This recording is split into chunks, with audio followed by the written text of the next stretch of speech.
I had a professor in seminary who used to say, being a priest today is like trying to be a traffic cop at the Indianapolis 500.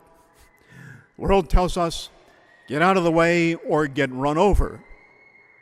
Like Christ himself, the priest will always be a sign of contradiction to a world that is spiritually and morally bankrupt. And I find that these days a lot of priests struggle with the temptation to discouragement. But I say we can't allow ourselves to be down about all this because we know how it's going to end.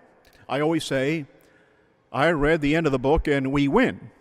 You see, any serious student of church history will be sure to tell you the normative state of the church is turmoil, conflict, struggle.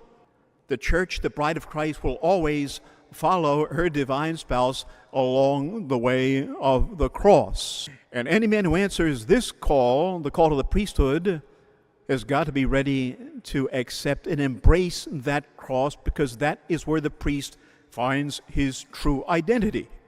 Mother Teresa of Calcutta once said this: I have asked the Holy Father, give us holy priests. Give us holy priests, and we sisters and our families will be holy. Without priests, we are without 7 sacraments.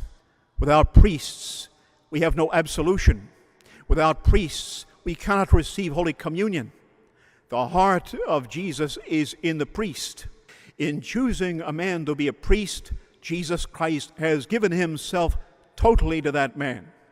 It is only the priest who can give the real living Jesus to us in the Blessed Sacrament. Now, one of the all-time baseball Hall of Famers is Jimmy Fox. And Jimmy Fox used to tell everybody how much he loved the game, and he used to tell young people, find a job that you love and you'll never have to work a day in your life. Well, of course, that's a wild exaggeration, right? But still, I think there's some truth in it.